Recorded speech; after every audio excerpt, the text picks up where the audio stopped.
ನಮಸ್ತೆ. ವಿಚಾರ ಏನು ಅಂದ್ರೆ, ಇತ್ತೀಚಿನ ದಿನದಲ್ಲಿ ಒಂದು ಫೇಸ್ಬುಕ್ ಪೇಜಲ್ಲಿ ಒಂದು 4 ಜನರ ಹೆಸರು ಬಂದಿತ್ತು. ಹೆಸರು ಬೇಡ ಯಾರ್ದು ಅಂತ. ಸೊ ಒಂದು ಹೆಸರಲ್ಲಿ ನಿಮ್ಮ ಹೆಸರು ಇದ್ದಿಲ್ಲ. ಬಟ್ ಅದು ಒಂದು ಮುಂದಿನ ಚುನಾವಣೆಯಲ್ಲಿ ನಾವು ಯಾರನ್ನು ಆಯ್ಕೆ ಮಾಡಬೇಕು ಅಂತ ಒಂದು ಸುದ್ದಿ ಬಂದಿತ್ತು.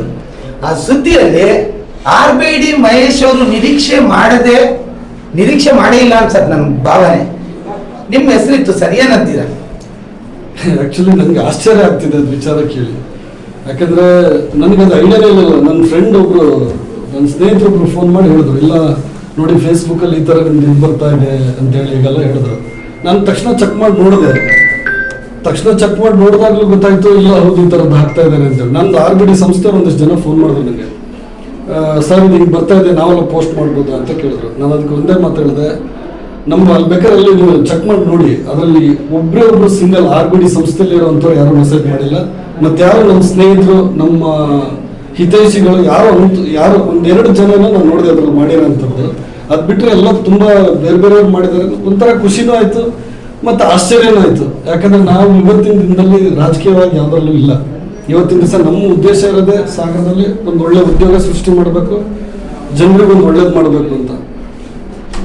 ಮತ್ತೆ ಇದಕ್ಕಿಂತ ಏನ್ ಗೊತ್ತಾ, ಮುಂದಿನ ದಿನದಲ್ಲಿ ನಿಮ್ಮ ಆತ್ಮೀಯರು, ನಿಮ್ಮ ಸ್ನೇಹಿತರು, ಯಾರಾದ್ರೂ ನಿಮ್ಗೆ ರಾಜಕೀಯದ ಮೇಲೆ ಒತ್ತಡ ಹಾಕಿ ನೀವು ರಾಜಕೀಯ ಬನ್ನಿ ಅಂತ ಕರೆದ್ರೆ ಏನ್ ಸರ್ ನಿಮ್ ಮುಂದಿನ ನಡೆ?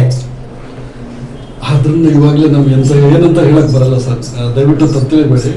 ಏನಂತ ಹೇಳಕ್ ಬರಲ್ಲ. ಇವತ್ತಿನ ದಿನದಲ್ಲಂತೂ ನಮ್ಮ ಉದ್ದೇಶ ಇರೋದೇ ನಮ್ದು ಬಿಸ್ನೆಸ್ ಮಾಡೋ ಅಂಥದ್ದು. ಅದು ಬಿಟ್ಟು ಈಗ ಆಲ್ರೆಡಿ ಒಳ್ಳೊಳ್ಳೆ ರಾಜಕಾರಣಿಗಳಿದ್ದಾರೆ ನಮ್ಮೂರಲ್ಲಿ.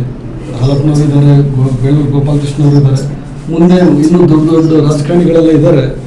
ನಮ್ಗೆ ಅದ್ರ ಬಗ್ಗೆ ಇವತ್ತಿನ ದಿನ ತನಕ ನಮ್ಗೆ ಅಷ್ಟು ಐಡಿಯಾ ಇಲ್ಲ, ಮುಂದೆ ದಿನ ಗೊತ್ತಿಲ್ಲ ಸರ್. ರಾಜಕಾರಣದಲ್ಲಿ ಅದೃಷ್ಟ ಒಲಿದು ಬಂದ್ರೆ RBD ನಡೆ ಏನಾಗಿರುತ್ತೆ ಇವತ್ತಿನ ದಿನ ಗೊತ್ತಿಲ್ಲ ಸರ್.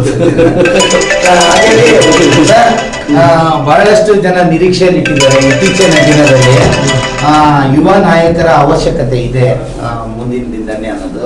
ಹಾಗಾಗಿ ಅಂತ ದಿನಗಳು ಬಂದ್ರೆ RBD ಮಹೇಶ್ ಅವರು ಈ ಒಂದು ದಾರಿಯಲ್ಲಿ ಬನ್ನಿ ಅಂತ ನಾನು ಕೇಳ್ಕೊಂತೀನಿ ಸರ್.